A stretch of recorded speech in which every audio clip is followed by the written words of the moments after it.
guys do this every Friday? Oh my gosh. So I was thinking, like, if I got up here, would I try to do that dance? And I don't think I should try to do the dance.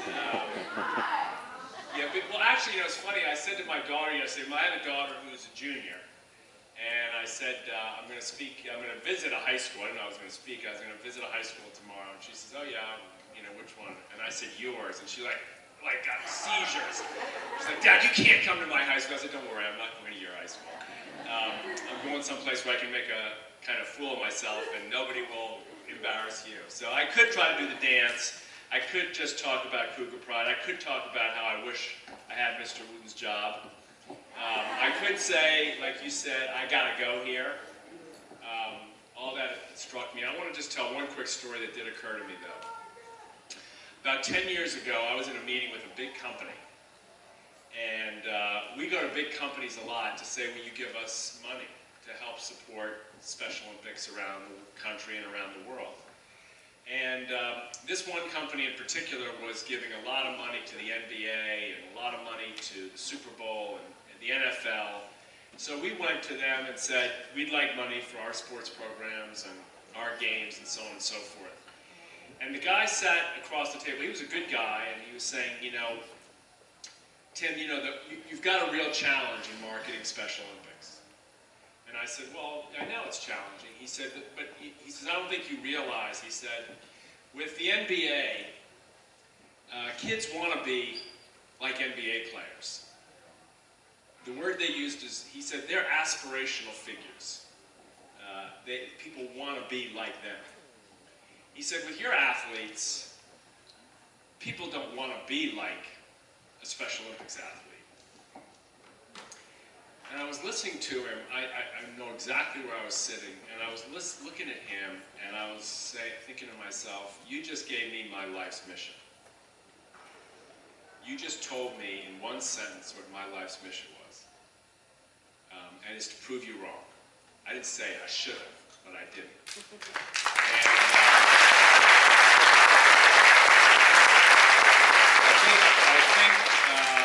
I'm not going to get emotional because it's just been far too much emotion here already.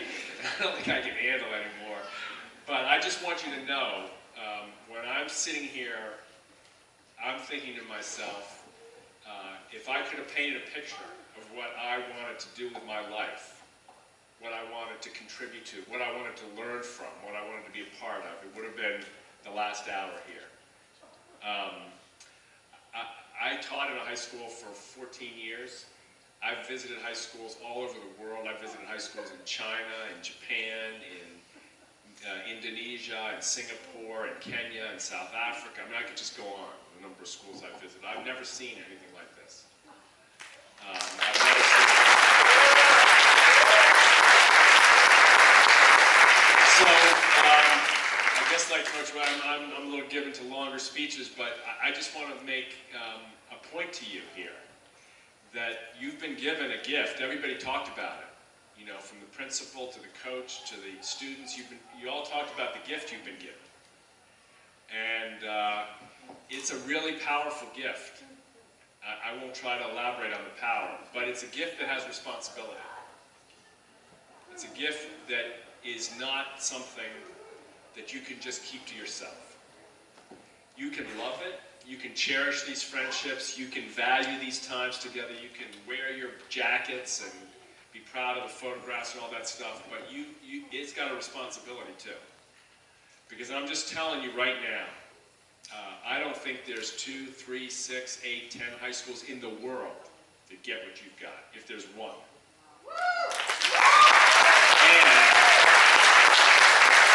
One of the reasons we're all so emotional is because we know how much pain there is on the other side of this, on the before picture. And we know how much injustice is in the before picture. And we know how much fear is on the after picture. Will we find another place like this? Will we find friends like this? Will we find employers like this? Will we find teams like this? Will we find neighborhoods like this? And we're emotional in part because we're worried, we're scared to death that what we've created here is just here. And I'm just saying, it can't just be here. It can't just be here. Now, you know, this isn't, you know, we don't have 100,000 people here to mount an army. We don't have the 101st Airborne to invade another country. We don't have the workforce of IBM to build Watson, the supercomputer. We just have us. But we've got as important a message as any of those other institutions. And you've got as much power in this room as the United States Army or IBM or, you know, the Phoenix Cardinals. Even them, even more power than them. I'm a Red Sox fan, so we won't go into all that. But, so all I want to say to you is, you know, there's a world of injustice out there. There's a world of injustice out there. It's not here, but it's out there. It's out beyond the walls of the school.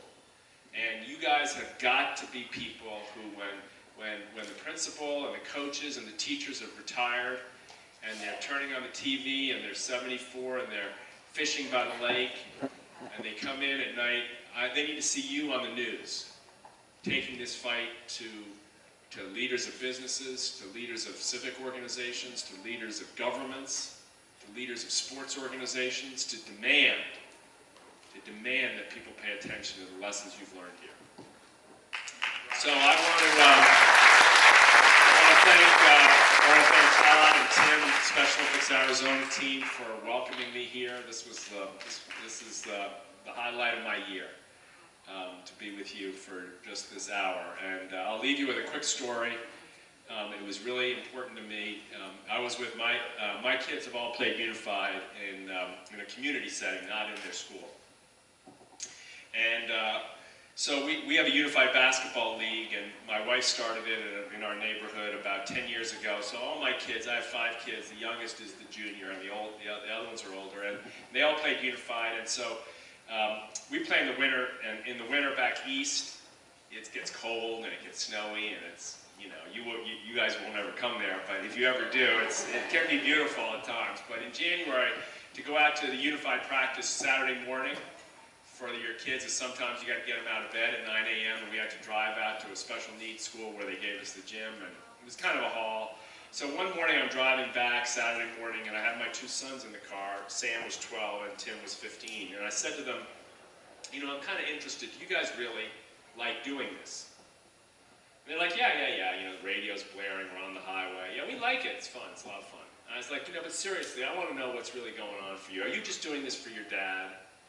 Or are you, you know, something else going on? Or do you really, would you like to quit? They're like, no, Dad, we like it, it's fine, fine. So I turn off the radio. They're like, what are you doing? What do you turn off the radio for? I was like, because I'm asking you a serious question. I really want a serious answer. I want to ask you what your approach is to this unified thing. And so my son Sam, he looks at me, he holds up his arm. Oh, Dad. He says, let me explain it to you this way. He says, if you told me right now we were going to Disney World, he says, that would be the best news you could give me. We would have such a blast. We'd be down there, we'd be on the rides, we'd be having, you know, it would be warm, be sunny, we'd be like getting French fries, and everything would be unbelievable. He says, the only problem is when it's over and you gotta come home, it sucks. He said, it just totally sucks when the vacation is over. He said, when we do Special Olympics, it's kind of like, it's fun, but it's the fun that lasts. He said, now turn on the radio, please.